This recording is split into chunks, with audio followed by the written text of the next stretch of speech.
You're listening to a High Voltage Radio Network podcast. Find more at highvoltageradio.com. This podcast is a member of the Place to Be Nation family. Visit us at placetobenation.com, the only place to be in your pop culture world.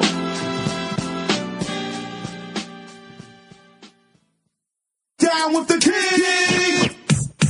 Yo, you know what it's about, so just tell them why you're mad. You know what really grinds my gears? I'm mad! I'm as mad as hell, and I'm not gonna take this anymore! Now for something completely different. It's time for a Royal Rant, presented by the Kings of Sport.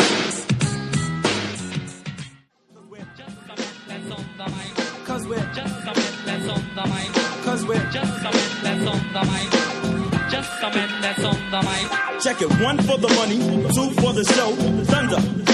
Thundercats. Ho! Yep, I got my moms, I got my girl, I got my friends. In the States, I'm making dollars. In Japan, I'm making yens with the new style. Meanwhile, my real name is William. I'm quick to break a sweat like Donald Trump could break a million or zillion. I kill them, I watches all my children. I'm hard as Plymouth Rock, you silly smug, just act the pilgrims. I was strong from the get-go. I'm not Luke Ferrigno, I never could. And welcome to the Kings of Sport, a very special Royal Rant edition of the program. This, of course, is the Kings of Sport, the program that's changing the game one show at a time, a.k.a. the world's most dangerous sports show, a.k.a. iTunes' longest-running weekly episodic sports program, produced and hosted by 2 or more African-Americans who are not affiliated with a major network. I'm your host, the Godfather Nate Milton. Brother Lightskin Marcus Vanderberg is not with us this week. He is on assignment. I think he just wanted to take a break after episode 250, the big milestone episode. So we let Marcus have the week off out there in L.A. But, much like on The Simpsons where they couldn't get Steven Spielberg, so they got his Mexican equivalent to film Mr. Burns' movie. We could not get Brother Lightskin on the show, so we got his black militant equivalent to step into the co-host chair this week. You know this man if you've heard this show. He is a friend of the program. He is the host of the 20 Twin, which will have to come out with some new episodes here in the near future on the Kings of Sport Patreon. He comes from L.A. You could say he's from the Southland, and he's going to tell us some tales. That's a bit of a plug for the upcoming edition of the Rocky Maivia Picture Show. Kris from L.A., the professor, Kris Ealy. What's up, brother? Man, what is up? I'm just getting ready to head to Spain on Monday. So I'm kind of like tying up some loose ends. What the hell you got going on in Spain, Kris? One of my friends is having a destination wedding. So me and my girlfriend are going to, she's never been to Europe before. I've been to Europe, but it's been a while. It's been like since I was a kid. So I'm looking for it. I've never been to Spain. So, yeah. Okay. So I guess we can expect some videos on your Facebook where, much like Kofi Kingston returning to Ghana, Kris from Spain will have all these kids in the street running up. Maybe if I was so my roots are actually Jamaican, not like how Kofi Kingston was faking the funk a few years back.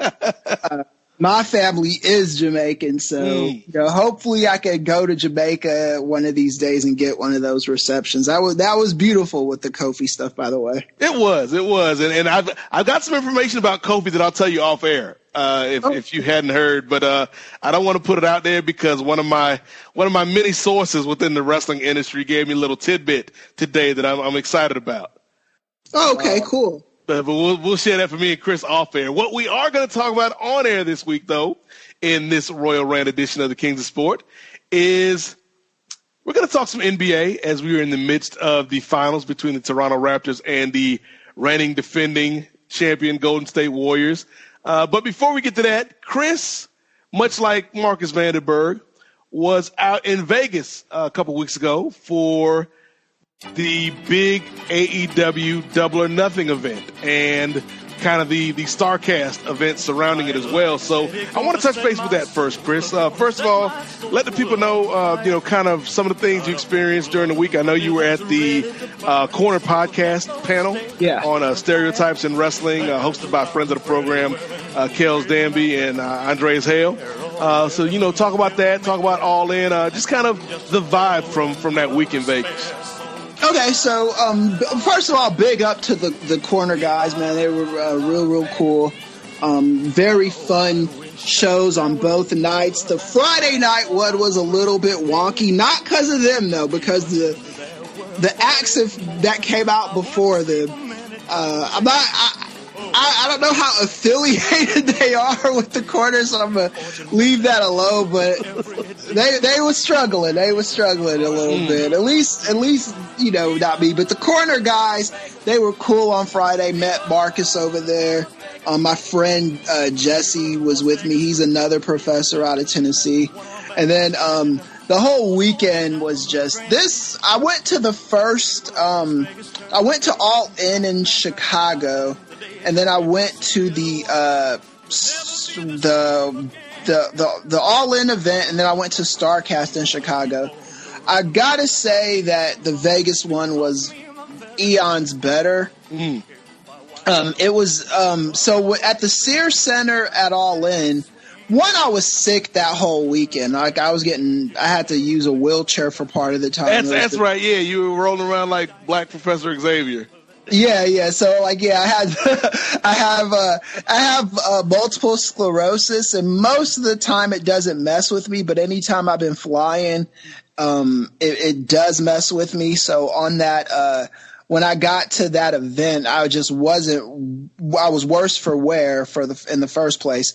And then when you go in All In, the Sears Center is such a shitty building. The lines to all the concessions were just super, super long. The lines to every single bathroom in that place was super, super long. I absolutely just hated the environment. The show was good, but we stepped out early because we wanted to beat traffic, me and Chad Rivera. So the next this year, though, had none of those problems. The MGM Grand is just a nice hotel, and the arena in there, the Grand Garden Arena, is just so nice. Multiple bathrooms, no lines for the bathrooms, barely any lines for the concession stand.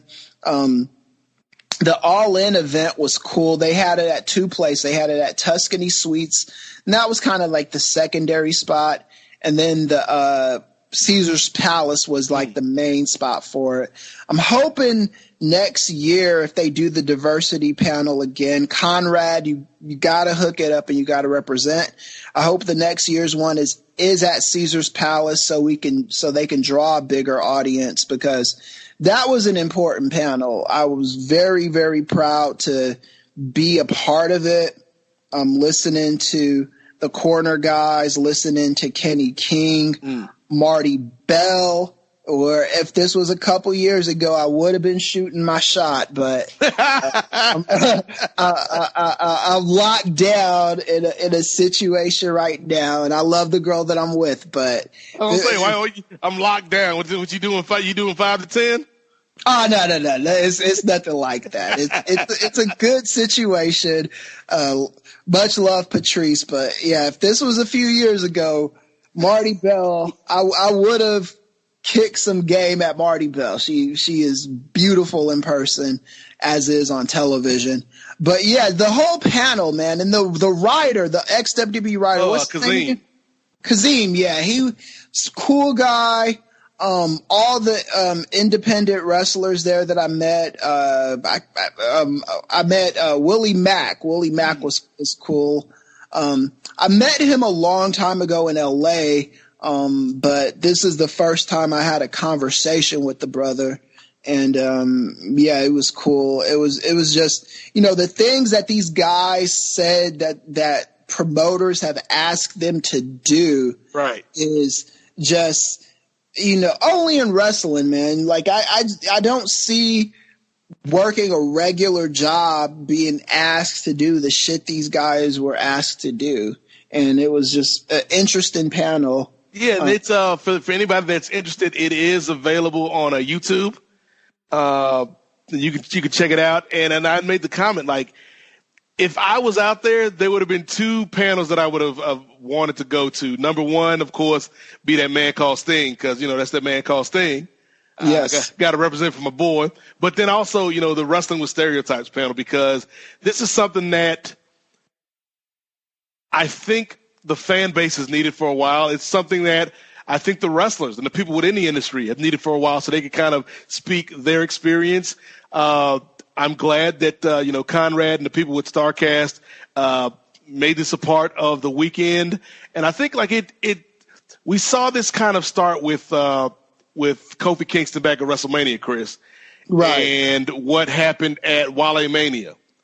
And now that kind of, I don't want to go as far as to say a movement, but certainly more of a recognition and a cognizance that wrestling should be and is for everybody, whether you're talking about the actual performers or the fans. Like, it's something that should be open to everybody. And I think panels like this, and I believe it was either Keller or Andreas that said it at the end of the panel, like, it's not only about black workers or Latino workers or women, but, also LGBTQ workers. And this right. is something where wrestling should be inclusive, and, we need to take more steps towards that. Yes, I 100% agree. And then I was talking to those corner guys also. I think we might have touched on this before too, Nate. I am of the belief that The Rock is the first black WWE champion. Yes. However, what I brought up a big Stephen A. Smith. However, I always made the argument the standard for blacks in that company used to be The Rock, whereas the standards for whites in that company is the fucking Miz. Excuse me. You know what I'm saying? That is not fair. Like and it's no shade against the Miz, who, I like what he's doing now, but yeah, the Miz and The Rock, there's a world of difference between the levels that those two men attained. Yeah, like any kid off the street can look at the Miz and be like, I can be the Miz, but looking at The Rock is like, if this is what we have to be at the top, it's just not fair to the black youth. I think Kofi Kingston, and I'm not saying Kofi is worse than The Rock or whatever, but I think Kofi is more of a everyman. You know? He's certainly not at that level of, like, Kofi is a good wrestler, and he's certainly somebody who's been undervalued. Yes. But The Rock is a generational talent. Yes, The Rock is like Halley's Comet. The Rock only comes around once every blue moon. You're never going to just regularly meet somebody with The Rock's level of charisma, athleticism, good looks, muscles, all that stuff. People, The Rock is somebody that people just gravitate to. I think Kofi has that ability as well, just not on the level of The Rock. And I think with Kofi as champion and being a darker skinned brother and being Kofi's a great wrestler. The Rock is an A-list celebrity. Right. The Rock is somebody that transcends wrestling, whereas Kofi is a star within the confines of this sport. Yes, and even with The Rock in WWE, he did have a little bit of a glass ceiling also, because The Rock is one of the very few faces of that company to never win the belt at WrestleMania or successfully defend the belt at WrestleMania. Kofi Kingston has the distinction of being able to say he is the first black man to win the WWE World Title at WrestleMania. So that is important. It's these baby steps here. And the other thing about Kofi is, and this is no shade on Dwayne Johnson, who is black, but he's also biracial. Right. Like, Kofi is the first overtly black / African-American champion. Right. Where he culturally identifies as a black guy. Whereas with The Rock, even though his father's black, he more closely identifies with that Samoan part of his heritage.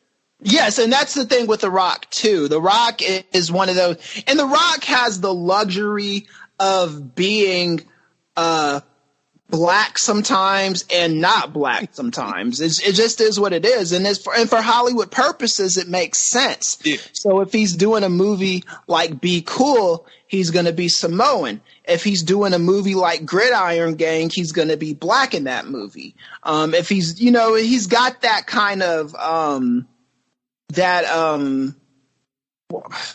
he could swing either way. And Kofi is just undeniably black, and I think that's why I'm never going to take away someone's blackness, man. Yeah. Rashida Jones, Kadada Jones, all of Quincy Jones's children, I claim you all. But yeah, I'm never going to do that. But I do understand why the Kofi Kingston moment is more significant for the culture than maybe The Rock's was. And I thought The Rock's was pretty significant as well. And I think we both have talked ad nauseum about The Rock and his greatness. So, but yeah, Kofi, man. Yeah, I love The Rock. I've got a whole entire podcast dedicated to his film career. And I like you said, I'm not going to take away the man's blackness.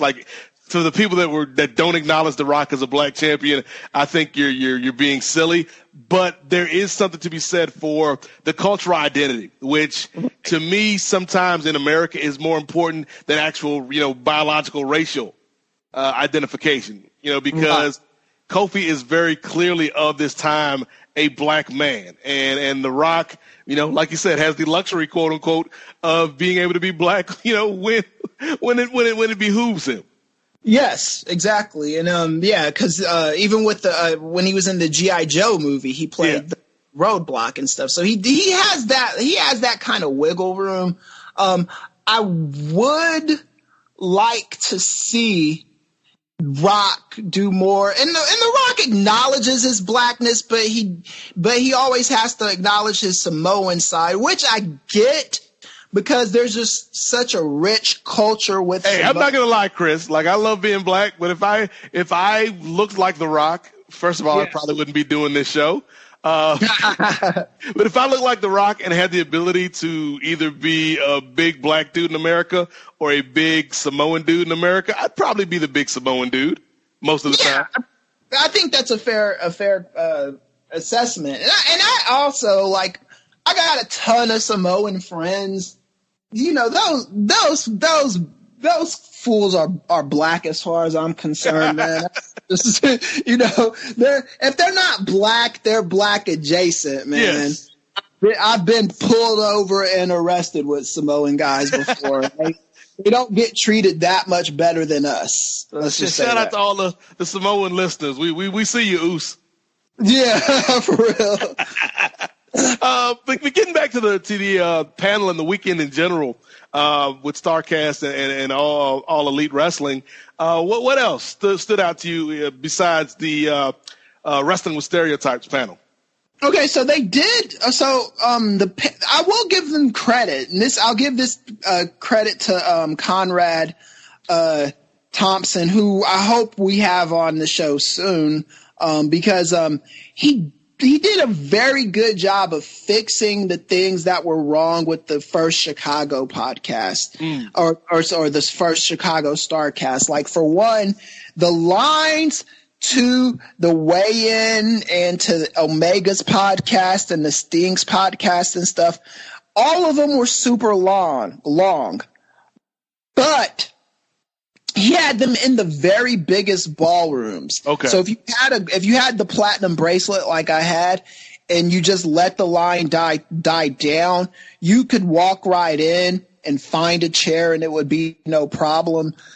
Or if you had a walking cane like I did, you could have just gotten to the front of the line, which sometimes I take advantage of that and sometimes I don't. So again, going to The Simpsons, you're like Homer when he got into the handicapped parking spot and he had to act like his leg was messed up. Oh yeah. So here's the thing with me. This is what my neurologist told me. This is how I justify it. My neurologist said, "Look, you've got a real thing going on with you. Right. So when you use that cane, you use it whenever the hell you want to use it, and that's just kind of how I do. Kris walked in, saw the line. He's like, "Oh, let me go back to the hotel room and get my cane real quick." Well, what the cane does when I have it on me is I don't have to explain stuff to people, right? So when you don't have the cane and they see you and you're kind of like walking wobbly and stuff, they want to ask, but they don't. So they just stare at you awkwardly. But when you have the cane, it makes things easier, and people open doors for you, do that kind of stuff for you. And that was what the event was. The Omega panel was just great. I'll give Kenny Omega this, because and I'll give him credit, because this isn't something I would have probably done if I was in his situation, but he tried to meet every single person that wanted to meet him at his panel. I didn't do that because I just didn't, I wanted to kind of give him his space. And I think eventually, once we get more of a footing in the industry, all of us will eventually meet these guys. So it wasn't any thing for me to meet him that day. So you better than me, man, because if I was at the Sting panel, I'd have been the first one up there, man. Oh, yeah, he was definitely one of the priorities that I wanted to meet. His line was probably longer. I'd have been pushing old ladies and little girls out the way. Yeah, so this doesn't mean as much to you as it does to me. Yeah. I always I remember, just for a sidebar real quick, still on Sting, but I have to bring this up. I remember listening to our boys John and Way, and John was just not giving Sting his proper due. And as an NWA guy, that was probably the maddest I've ever been listening to Pollock. was the stuff he was saying about Sting. I was like, you take that shit back. I think, honestly, for those that don't know, the first interaction I had with John Pollock and what ultimately led to me being on Review and Impact, which led to me doing a bunch of other stuff with the guys with the Law and now Post Wrestling, is I would write into their TNA reviews. And John and I would always go back and forth in we'd have these long, drawn-out discussions and debates, but it never, it was always respectful. Right. But we always had different opinions on TNA. And then he had his opinion about Sting not deserving to go into the Observer Hall of Fame. And me and John had another battle over that. Yes. And then after that, I guess John was like, okay, I spend an hour every day talking to this guy on Facebook. We might as well invite him on the show. Right. Yeah. And that, I think John doesn't understand how much, because if you grew up in that time period and you were a NWA and WCW fan, which we both were, Sting is just, I never am with the idea that, he never did WWE, so that doesn't make him great. I always thought Sting was he's definitely in my top 5. That one of my faves, but meeting him was cool. The line for him was super, super long, longer than anybody else's there. That right there for me is enough to so many years later that this guy resonates. It was longer than the line for Kenny Omega's movie. And Kenny Omega's line was the second longest line. It was cool meeting him. Another panel that I did when I was there was I went to the Brian Pillman panel. Okay. That was cool, listening to the guy. I used to hate this dude, but I've kind of grown up. Mark Madden. Oh yeah. Yeah, and then meeting Meltzer there was cool. Meeting Mark Madden, who threatened to sue Brian Mann and I. Yeah, that's just part of being an idiot, because he, but whatever. Mark Madden is one of those. If we ever get a chance to do I have several bones to pick with Mark Madden, and I think he's kind of a cultural troll. And I'll just leave it at that. But it was cool meeting Dave Meltzer there. He was real super nice. Meeting Wade Keller, another nice guy. Meeting Brian Pillman Jr. That guy was cool. I was having problems with my camera phone at the time, and the dude waited around for me to get my bearings and for the phone to start working, and took a bunch of pictures, man. And he was just so cool. Just such a grounded individual. He seems pretty down to earth in terms of knowing who he is, but also understanding that a lot of the fans' relationship with him, at least at first, is going to come through a connection with his father. Right. And then he also talked about how he had vivid memories of the Pillman's Got a Gun game. The home invasion. I was like, and you know something, that is something, even though you're like 3-4 years old, that is something you would remember, you know? Every time he sees Steve Austin, he gets flashbacks. Yeah, he was saying like he was crying and didn't know what was going on and stuff. I always thought that angle got like a bad rap, because it was, if you really, really think about it, everything that Brian Pillman did was legal. and he was the good guy, and Steve Austin was the bad guy. Steve Austin is breaking and entering. Brian Pillman's got his gun. He's got a family in there, and he's ready to shoot this man if he barges in the house. That's how you're supposed to do things, you know. Shoot, if you're a true Second Amendment activist, everything about that was ethical and legal. So the only thing that stops a bad Steve Austin with a gun is a good Brian Pillman with a gun? Yeah. In that instance, I'm not one of those Second Amendment nuts, although, I did spend significant time in the South. I know. Look here, brother, Brian Pillman was just standing his ground. Right, yeah. But, yeah, exactly. In that instance he was. But always loved that. But, yeah, that was cool. That was a very, very cool panel with the Pillman Jr. panel. We sat on a few of the documentaries, the Viceland docs, meeting. My favorite panel is definitely the panel with the corner guys. But just the whole event that weekend, seeing Goldust out there, meeting him, or the natural Dustin Rhodes, seeing him, shaking his hand, meeting. We saw Sonny Kiss out there. Okay. Jim Cornette's favorite wrestler. Oh yeah. But we met him. We saw what's his name? X-Pac. Yeah.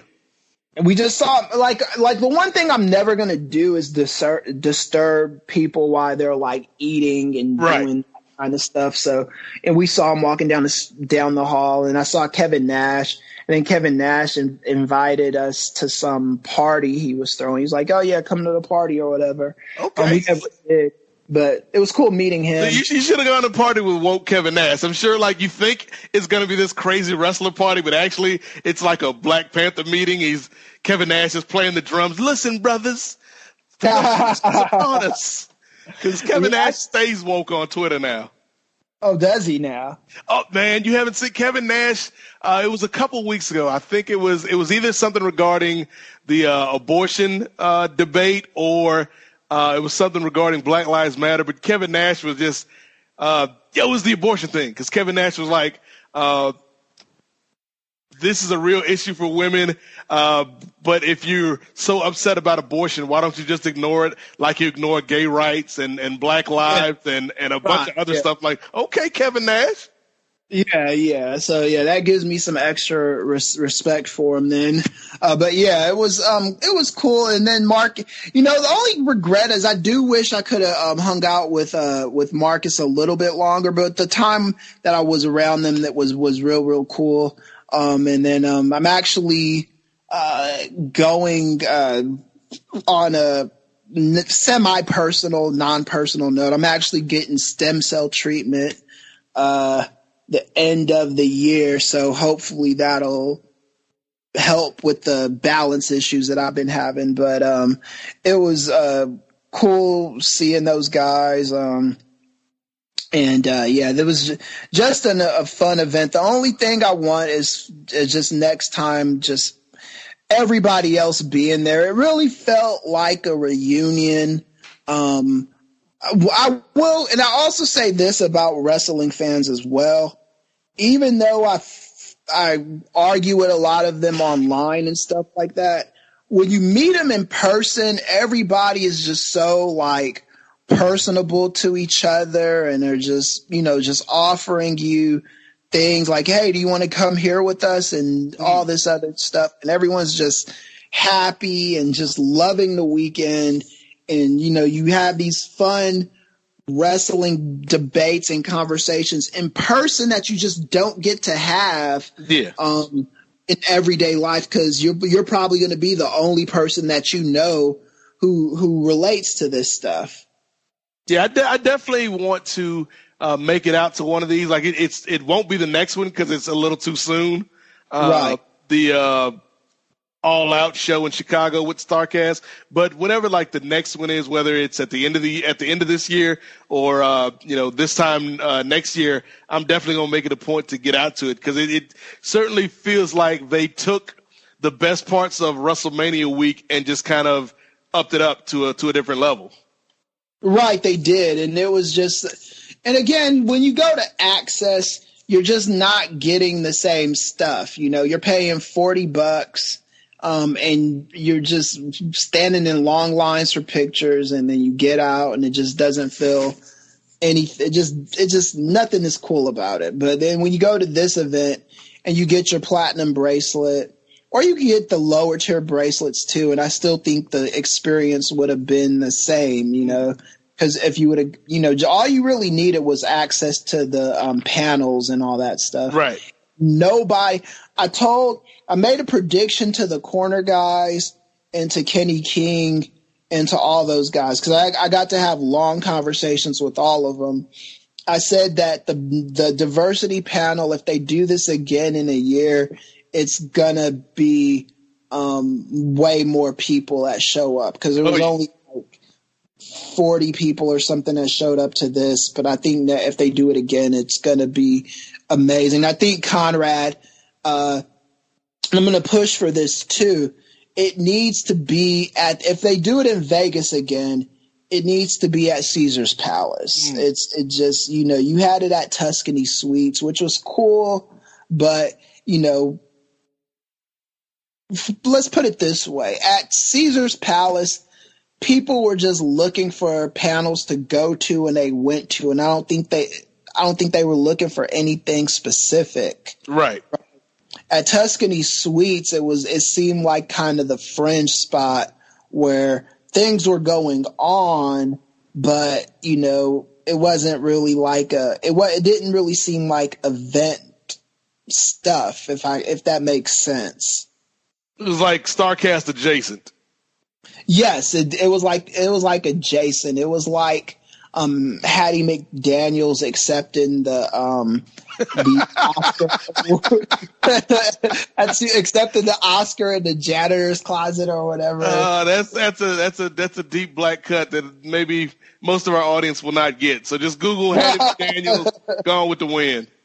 Right, yeah. So it wasn't that bad. Conrad is an amazing individual, man. Yeah, so shout out to Conrad, and I will say, for any of the listeners of this show that are also listeners to the Conrad family of shows, if Conrad wanted to have me as a part of this next year or sometime like that, hey, I'm open. I'm open to talking with the Con Man. Yeah, same here. And I'm actually trying to get press credential for this. So so let's make it happen, Conrad. You need don't be the guy with just the token panel. I got a couple black friends.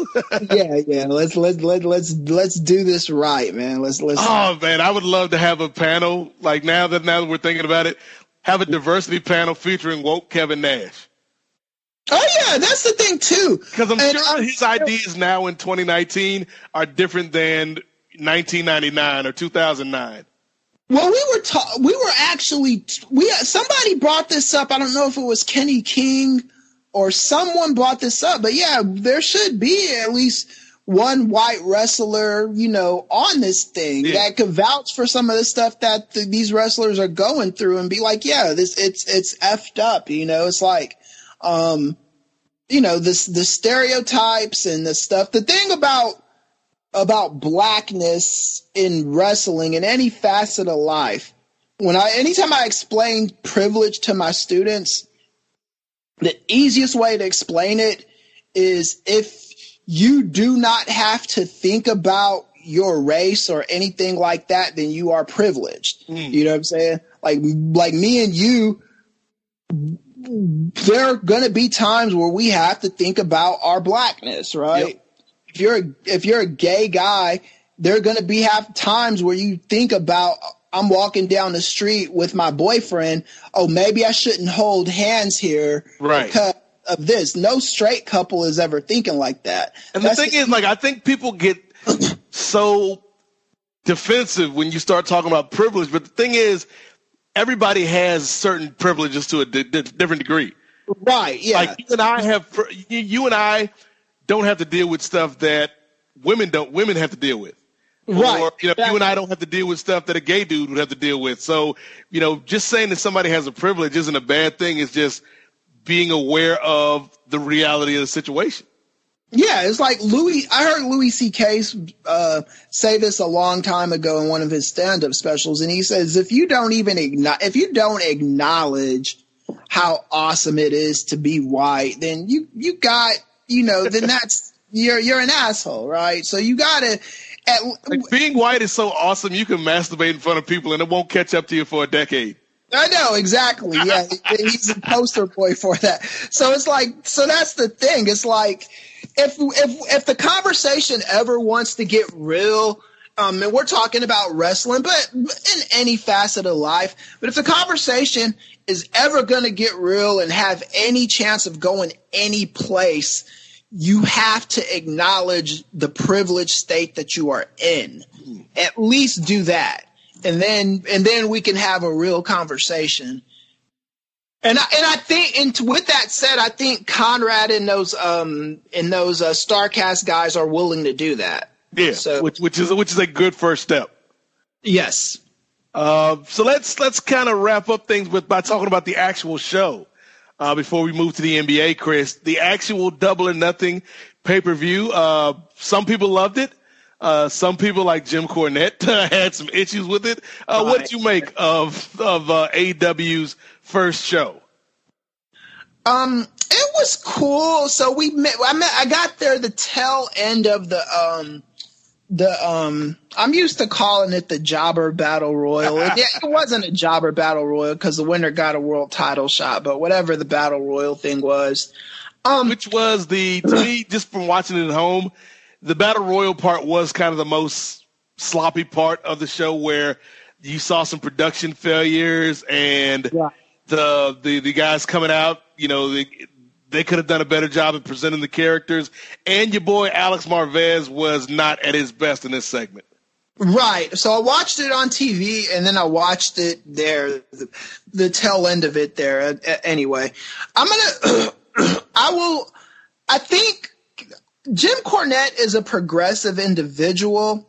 However, the things he says probably aren't the most right things to say. Yeah. And the critique, when he later explained his critique of Sonny Kiss, I got it.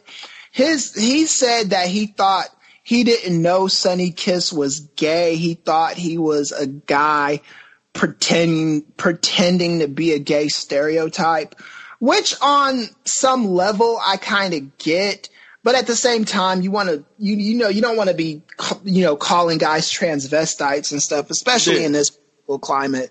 But that I was entertained by it because it was harmless. It was like, this is the precursor to the real show. So yeah, I didn't really mind it. MJF in the Battle Royal was great. He got the boos, and it was a kind of boos where you enjoy booing the guy, not necessarily because you hate him, but because you know he is the bad guy in this scenario and you really like the good guy. And then in the battle royal, he goes straight for the guy that has no limbs. It's like, that was just such a heel thing to do. So that was cool watching that in person, being there for it. And then when the show started, man, it was like you felt that electricity. I loved every single bit of that show in person. My in-person experience in that show, from the very moment they brought Jim Ross out with the Boomer Sooner music, right, and then to the pyro, Cody and them coming out there. Everything was cool, man. Every single thing was cool. They hit all the right beats. Having our girl, Awesome Kong, who I met her. That was a nice surprise. I met her at the Starcast a year ago. Such a sweet woman, and the roof exploded. I don't know what her injury status is or whatever, but I do think her coming back would help that show. But I digress. That was great. The women's match with Aja Kong, that was cool too. I know some stupid stuff went on in it, but it was cool live. Every single match, man. There wasn't one. My friend was getting annoyed by the Young Bucks match, calling it a spot fest and all this other stuff. I personally liked it because it just showed the diversity of what AEW is bringing to the table. It wasn't your standard fare. It wasn't WWE where every single match is a false finish and this and that. It was showing, okay, we have traditional wrestling on this show for everybody that was an NWA fan, but we also have the Spot Monkey Fest. So if you like the Spot Fest, then this is going to be for you. Yeah, to me, that was one of the strongest parts of the card, is that there was variety. Yes. And then of course, Cody and Dustin. Yeah. Very, very, very match cool. of the night for me. Yeah, definitely match of the night for me. It was, and that was what I remember in our group chat. One of the things I was saying was when Cody first announced that it was going to be Dustin Rhodes, I was like, I'm glad that he announced it early, because if he played it like a surprise, people would have been disappointed. Yeah. But the minute they cut both of them, when I heard the first vignette from Cody Rhodes and Dustin Rhodes, I immediately wanted to see the match. It was like Dustin, the last time I saw him in WWE, I don't even remember what he was doing. Maybe the R-Truth crap. But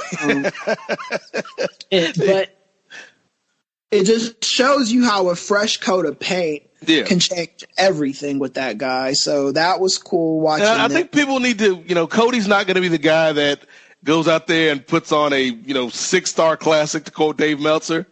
Right. But he's the guy in the company, I think, maybe one of the few guys, along with Jericho and along with Dustin, that knows about the art of storytelling. Right. And here's the thing too. Cody Rhodes was a guy in WWE that I've hated almost since day one. Like, I liked him at the Hall of Fame ceremony when he introduced his pops to the Hall of Fame. And then when he debuted, I just thought he was a dweeb. I didn't like any of that dashing crap. I didn't like the mustache stuff. I thought everything he did was stupid up until Stardust. I actually thought Stardust had some promise, but I still never pegged him as someone that could main event until I saw him in TNA. And in TNA, I absolutely love the stuff that he was doing. Yeah. He had this kind of American Psycho, like this Christian Bale, American Psycho gimmick going on. And then I don't know if you were watching TNA during this time, Nate, but they were doing this thing with him and Moose. And Moose was always like there looking out for Brandy. Yep. And Cody was doing, and he did it so effing perfect. The paranoid white guy with the black guy, jealous of the black guy in the background. And it was so great, man. So Cody Rhodes and AEW, I'm looking forward, just to bridge it back to your storytelling stuff. I'm looking forward to the stories he tells in that company, because I like you said, I'm kind of all in on the storytelling, so to speak. All right, and to me, the card, it was pretty solid once it got going. The only thing that really didn't hit to me was the end of the Best Friends versus Jack Evans and Angelico match with the Smash Brothers. That doesn't really play unless you know who they are. Yeah, that didn't hit in the crowd either. And then going back and watching it on television, because I paid the $50 to see it on TV. And yeah, I could understand if you're watching that on TV, the problems you would have with that, because it was definitely weird. I do think Trent Beretta is going to be a future upper mid carder in that company, though. But outside of that, the Super Smash Brothers, I knew of them, but only because another wrestling geek was talking about them at StarCast. So that's kind of how I knew them, because I was lost, and then the "Who Are You" chant started. And then the Young Bucks, I'm kind of hot and cold with the Bucks, but I love the Lucha Brothers, and I thought that was a really strong match. Jericho and Kenny Omega was good. It wasn't great. I think it was probably, for me, the third best match on the show. But even then, you're telling me we've got a show with Kenny Omega and Chris Jericho, and that's only going to be the third best match? That means you got a pretty good show. Exactly. Yeah, it was very good. Jericho delivered. I do have a beef with Jericho, and I will state what it is here soon. But yeah, the match was great. I thought the match wasn't great. The match was, like you said, it was good, okay to good. I thought they hit all the right beats in the match. It did what it needed to do, but it didn't do anything more than that. Right, exactly. That was the main point of contention with that match. Just, being there live for an Omega Jericho match is real cool. It was a lot of electricity for it. A lot of the fans were just very, very into it. And, like you said, for that being the third best match on the show, it was great. And then you mentioned, the Young Bucks in the match before. What's his name? One of those Young Bucks, I don't know if it was Matt or the other one, they were wearing a fresh pair of Jordan 11s the whole weekend, man. So I just wanted to point that out. I'm a shoe guy, so I always notice that stuff, and he was rocking them 11s hard.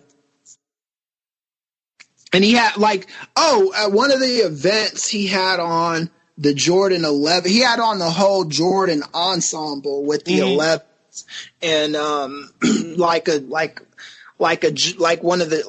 a Jordan shirt, a Nike Air Jordan shirt and stuff. But yeah, so really, really enjoyed the event. What was your beef with Jericho? Okay, so Jericho, he was supposed to do a live podcast on Sunday. Oh, yeah. And everybody was looking forward to it. And then he doesn't do the podcast for some bullshit kayfabe reason, saying he was selling Moxley's double arm DDT or whatever. Yeah, because Dean Ambrose / John Moxley debuted at the end of the show. Right. Yeah. So that was the beef that I had, is like, okay, you are at a show with a bunch of fans that know what the hell is going on, like, well, don't play us like that. And then, it was just like, to me, that's not the greatest way to get that's the kind of stuff WWE does, where you just fall. There's cards subject to change, and there's blatant false advertisement. And that right there is blatant false advertisement. And that's just not a road I would travel if I was anybody that was a part of AEW. If you're announcing this live podcast, I think it behooves you to actually do it. If you want to, like, say, what's his name, Omega's been banned or whatever, that's fine. But, the fans there, and we got screwed over on a lot of different things at that event too, because there were fans there that were looking forward to seeing the Undertaker, and he didn't show up, and there were fans there that were looking forward to seeing Angle, and Angle didn't show up. So I think every little morsel that you can hold on to, you just make sure that people are getting their money's worth, and I was disappointed in Jericho for that. But with that said, the overall event, like, for me, just getting able to hang out with Kenny King and the corner guys and Marcus and just everybody, it really did feel like a family atmosphere with everybody. Marty Bell, I'm the guy, I'm forgetting his name at the moment, but he's a local LA independent guy who'd be probably good to have on your show one day too. I can't think of his name, but all those cats, it was just that weekend was what I went to StarCast for. And I did not know, because the All In weekend was good, but it wasn't the greatest. This was, I didn't want the weekend to end. That's how good it was. Yeah, just as a person watching the show, I think this was on par with All In. I think it might have been better than All In. The only thing missing that All In had was the New Japan guys. I want to say this was probably overall a better show than WrestleMania. Like, the only thing WrestleMania had over this show was you had the Kofi moment, which to me is still the best moment of the year. But in terms of an overall viewing experience, I enjoyed Double or Nothing better than WrestleMania. Yeah. That's and that was the thing too, the Kofi moment. And they really did a bad, because had they been advertising the Kofi moment like it was actually going to happen, I would have actually went to WrestleMania. I would have left right after that Kofi match because I know New York like the back of my hand, and I know New Jersey as well, and I know how those trains operate. But I think WrestleMania had the greatest moment of the year, probably one of the greatest moments of all times, especially if you're in the culture. Definitely one of the greatest moments of all time. For me, it is the greatest WrestleMania moment of all time. But as a whole show, I would have to give it to Double or Nothing. I think the whole show, and it's not just me being there while I'm saying it. It was because there's been plenty of shows that I've gone to that I didn't feel this way about, but I thought they did everything and the fans coming out of the show, everybody was just so hype and just happy.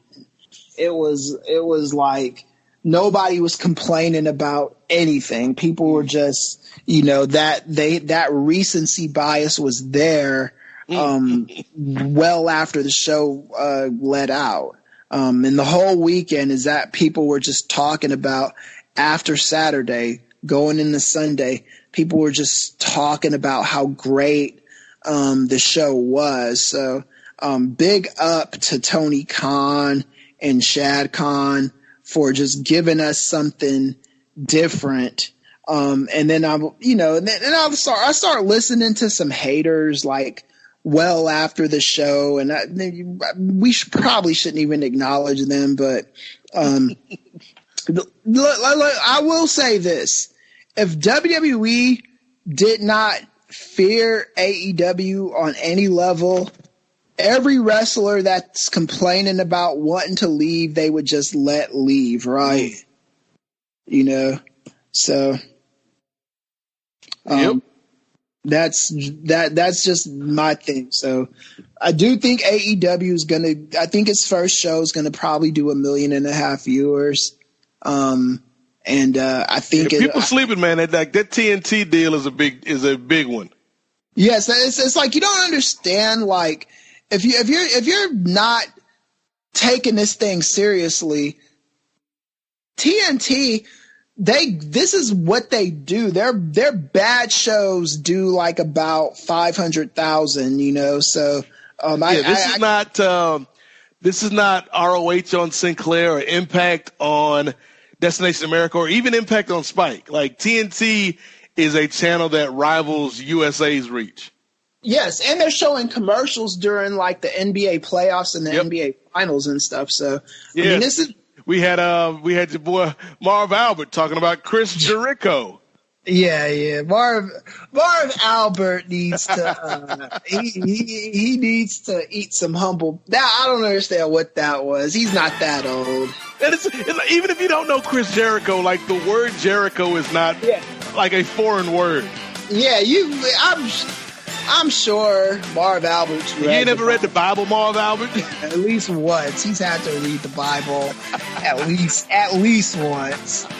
Well, speaking about the hardwood, Chris, we're going to wrap up this week's edition of the Kings of Sport by talking about the NBA Finals, which, as it stands as of last night's game, the Toronto Raptors have a 2-1 lead over the Golden State Warriors. It should be a 3-0 lead. But what have you seen these first 3 games, brother? I've seen the Raptors come into play. I think that they are very, very hungry. I originally picked the Warriors in 6. I'm still gonna stick with the Warriors. Maybe in 6. I do think if it goes to 7, I'm scared if it goes to 7. But I haven't seen anything out of the Warriors that makes me think that, oh my God, these guys are toast, right? No, well, that's the thing. Like, I think had Toronto won Game 2 and then ended up winning Game 3, it'd be a different story. Right. But I think people realize, A, KD's out, B, Clay's out, and C, Kevon Looney, to whatever degree Kevon Looney matters, he's gone. Boogie's not quite Boogie. So I think there's a lot of reasons why the Warriors are behind, but I don't think anybody believes that they're out. Right, yeah. I definitely don't believe that they're out, and I'm looking forward to just the series just getting great and better. I'm loving like, to use wrestling terms, Chris, this could all just be one big hope spot for for the Raptors, because come Friday we might have KD back, we might have KD and Clay back, and then it's a whole different ball game. Yeah. And the city of Toronto has needed this for a long time. And they're great basketball fans in Toronto. I know that. And I remember when Vince Carter missed that shot that eliminated them from the playoffs, and Kawhi Leonard making a similar shot that got them into the finals. I've been going for the Raptors, and I do hope that they win. With that said, though, I'm also realistic, and I just know how I know those boys on the Warriors, Draymond and Steph Curry and all of them. I know they can play, and they didn't strike me as nervous and scared after the game. So, like you said, you got to consider Durant not being there, Klay Thomas not being there, all these things that add up. So we'll see. Did they say Durant is going to just sit out the finals? No, the latest I've seen is that Kerr said Klay Thompson was probably about 60% last night, but he held him off because he didn't want him to get re-injured, and that Durant was going to play in a scrimmage at practice tomorrow, I believe, and depending on how he did there, they'd make their decision based off of that. Right, and that's the one thing. I'm not the biggest Steve Kerr fan, but I do think he's very good at not getting nervous and kind of letting things play out. You know, he's not going to rush Durant back or Klay Thomas back. He's a long game thinker, and I think for those reasons, the Warriors are, until the Warriors lose, they are still that team. Yeah. Well, they're the monster in the monster movie. Yeah, exactly. Like, till you kill them, they ain't dead.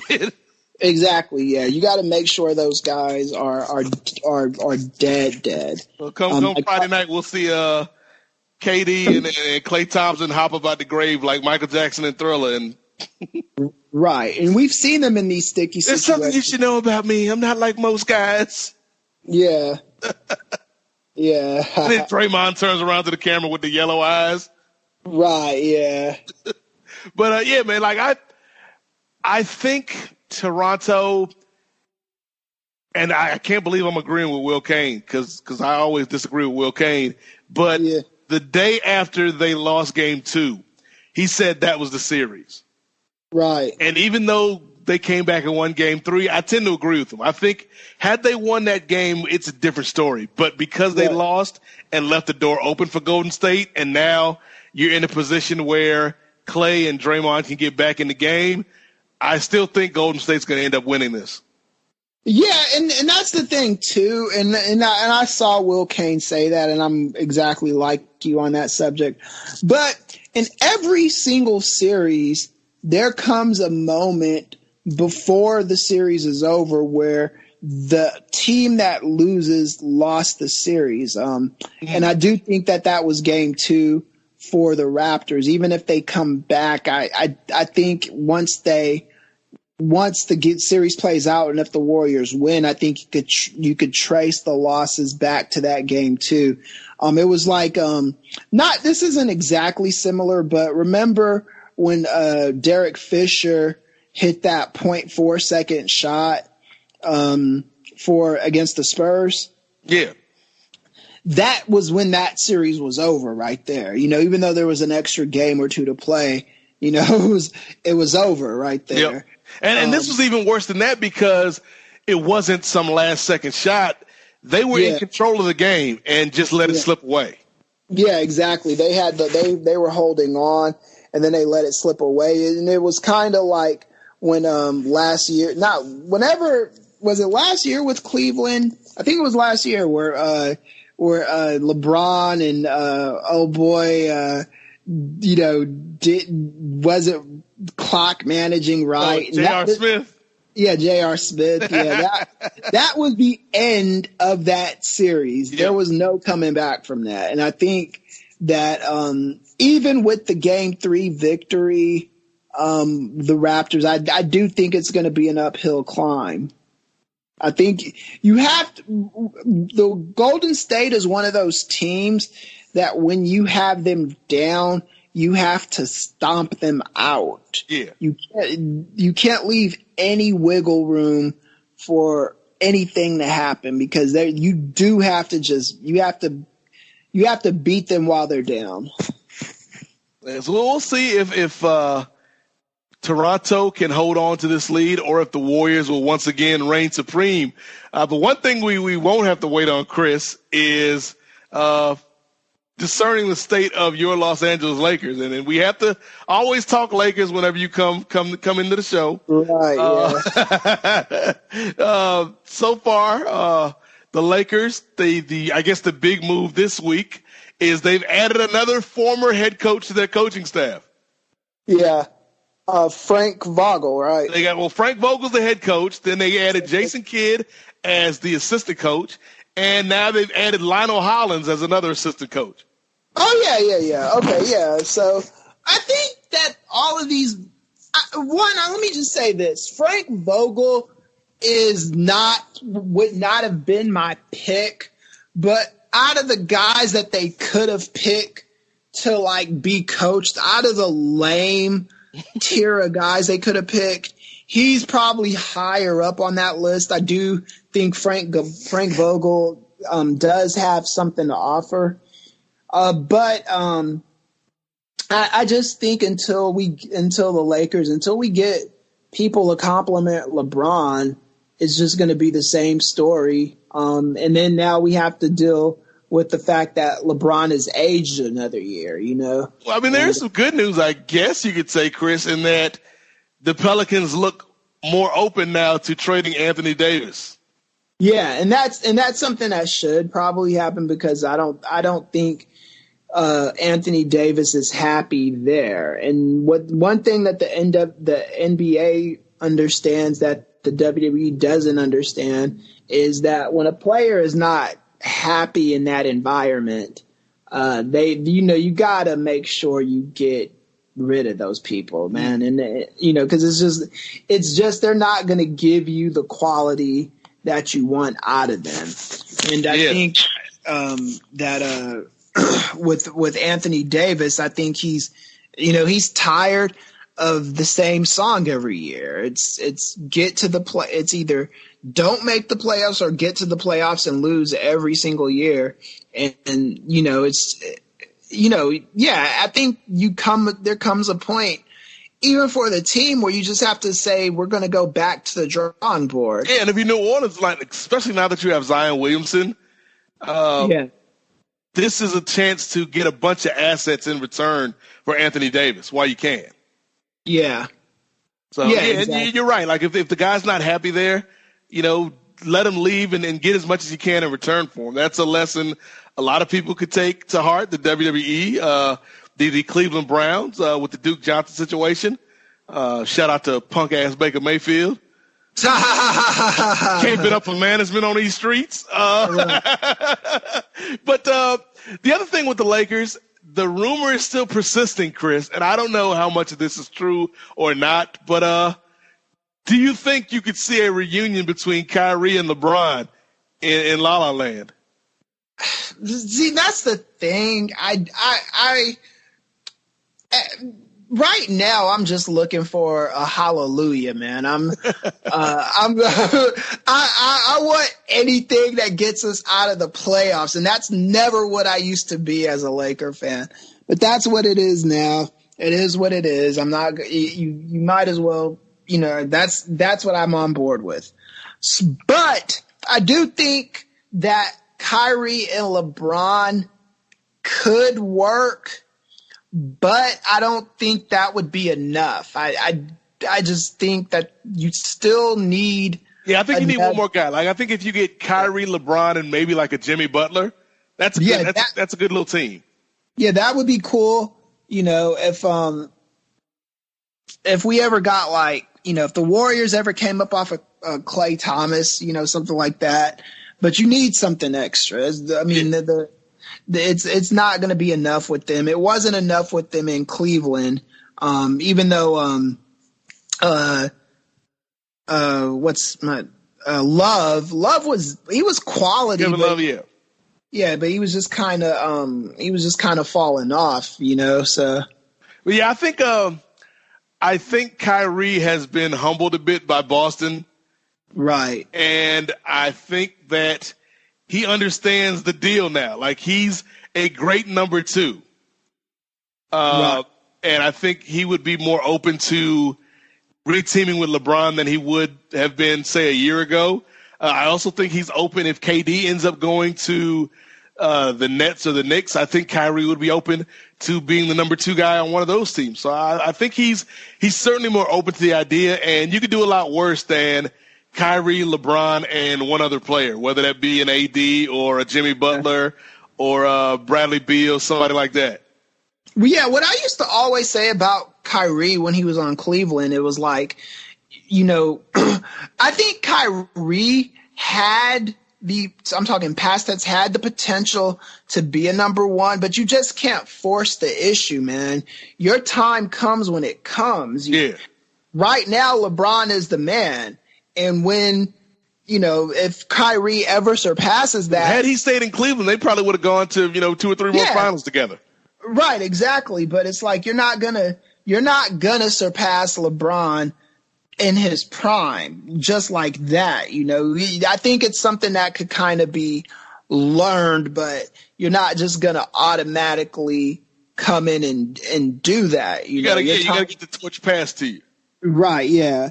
And I don't think Kyrie, I don't think he was as toxic as a lot of the media people were saying that he was, but he was young and hungry. And like you just said, being in Boston, and I went to college in Paxton, so I got experience. That place will humble you. I'll leave it at that.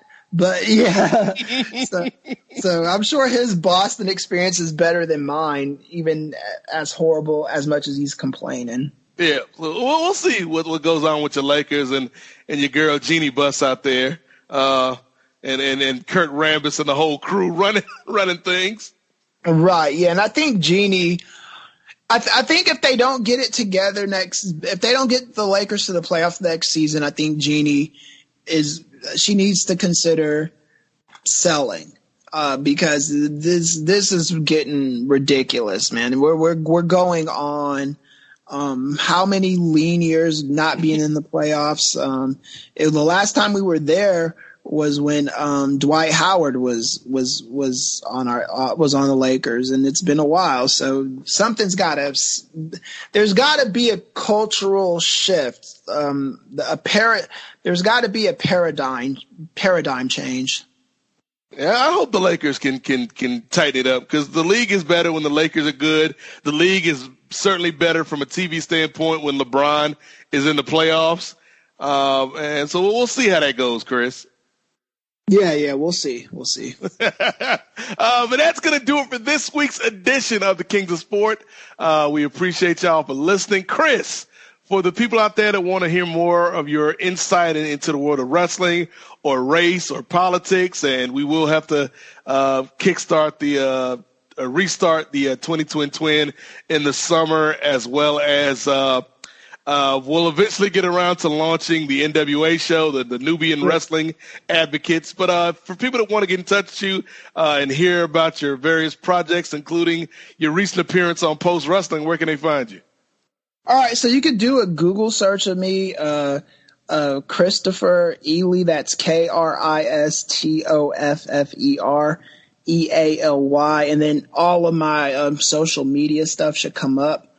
Tomorrow I'm doing a show in the morning, the Pro Wrestling Powerhouse with Jay Leto and those guys. They host that. And Topher Epps, he does his show on Friday mornings that I'm going to go ahead and do with him, where we just talk wrestling. Yeah, and I'm looking forward to doing the political shows again. And, getting kind of deeper into the politics game. There's so much stuff going on right now that everybody needs to be aware of. So I'm looking forward to that. I forget where we left off. I think we left off with Julian Castro. That's the next one we have to talk about.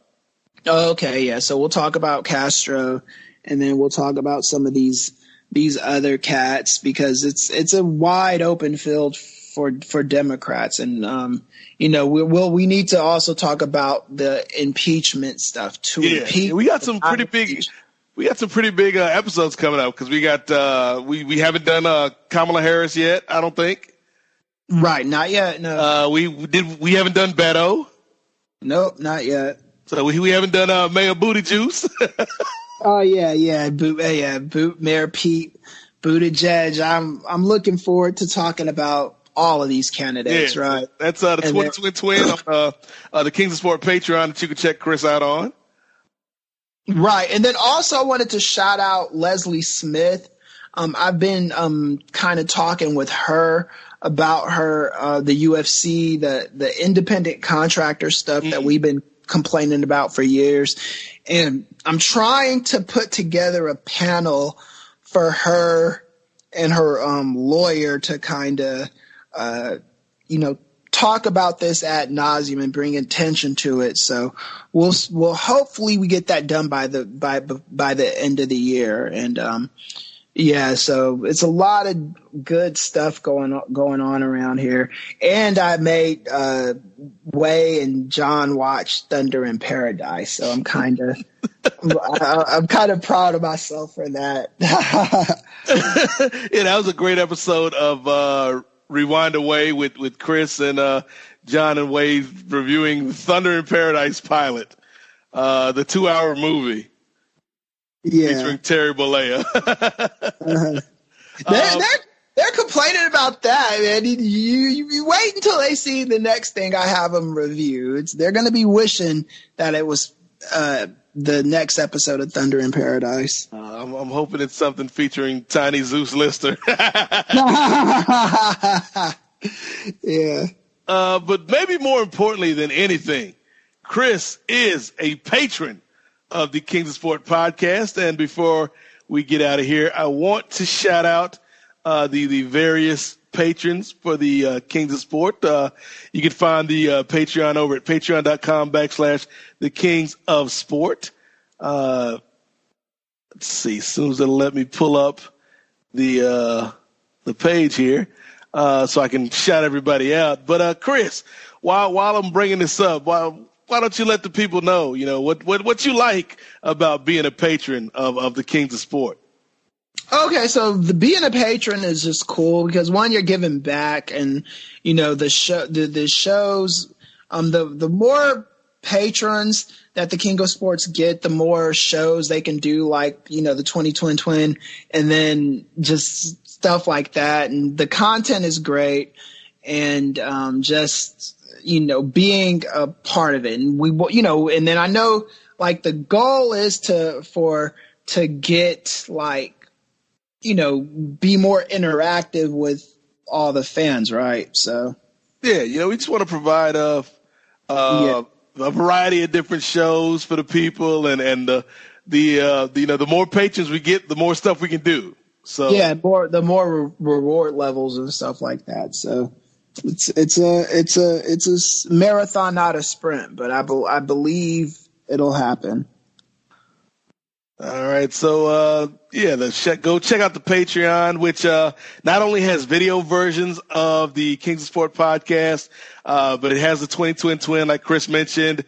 It has the Marvel review I did for Avengers Endgame is up, as well as the archives for the Luke Cage show Always Forward. Now, right? We do need to do a review of Suicide Squad because I defend that movie more than anybody else. So, I love Suicide Squad. I do know its flaws, but yeah.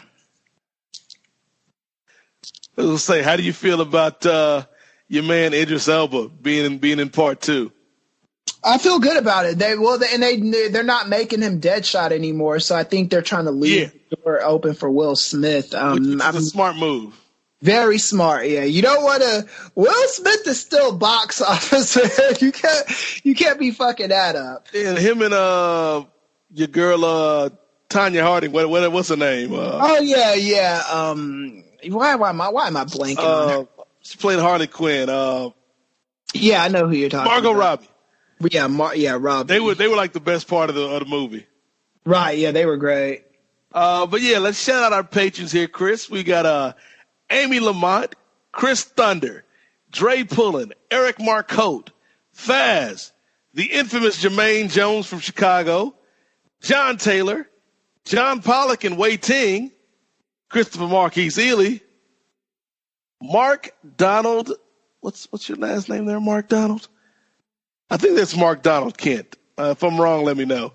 Paul Fernley, Randy, Rory Allenwick, Scott Criscola, my co-host over on the main event, Steve Willie, another co-host from the main event, and Todd Elliott. So shout out to our patrons. Again, you can find us at patreon.com/the Kings of Sport to get all of this good bonus content, many of it featuring the professor, Christopher Marquise Ealy. Yeah. You can find me on Twitter in the number 8 MOZAIK at Nate Mosaic on Twitter. Follow Marco Will at Marco Will on Twitter. Follow the show at CosPod, KOS_POD. Check us out on Facebook, facebook.com/Kings of Sport. And be sure to subscribe to the show on iTunes, even though I guess iTunes is getting ready to come to an end. I think it's like Apple is breaking things up into music, podcasts, and movies. Yeah, I heard about that. So whatever the incarnation in the future of iTunes is, that's where you'll find us. We're also on Spotify. We're also on Stitcher, Google Podcasts. What else? We're on Podcast Addict. Wherever you get your podcast from, that is where you will find us. I think we're on iHeartRadio as well. iHeartRadio podcast. But yeah, you'll find us. Just search for us and we will be there. I think that's it. Subscribe to the show, rate, review, and if you like what we're doing, share the show with your friends. So, unless you got anything else to say, Chris, we are going to wrap up this Royal Rant edition of the Kings of Sport. No, that was it. Thank you guys for having me. And yeah, let's get those patrons up. Okay, I like the way you hit him with the hard sell there. Yeah. Sound like Jim Ross. Look here, I got testosterone problems, but you can help me and the show out by buying these testosterone pills. Oh yeah, the Blue Chew stuff. Yeah. Fellas, the older we get, our performance starts to dip a little bit, especially where it counts in the bench. Hey, I promise if you guys get the patron level up to a certain number, let's say we get 100 patrons by the end of the summer, I will hopefully we could get Blue Chew to advertise for the Kings of Sports, and I will use Blue Chew and give a review of it. God damn it, we need the patrons. Hey, look, I have principles, but I am not above being a corporate shill. So Blue Chew, exactly. Blue Apron, yes, all that stuff. What's the Casper mattress? Right, all of it. Yeah. Anybody that wants to use our program, Squarespace, use our program as a market to promote them. I'm open to it if the check clears. Right. Yeah. So let's do that, and let's get this up and running. So that's gonna do it for this week's edition of the show. Thank you so much for listening. We'll be back next week with Brother Lightskin back in the saddle for an all-new edition of the world's most dangerous sports show, the Kings of Sport podcast. So, for Marcus Vanderberg, for the Professor, Chris from L.A., I am the Godfather, Nate Milton. Viva Las Vegas! And you've been down with the Kings.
Well, that's it for this edition of the Royal Rant.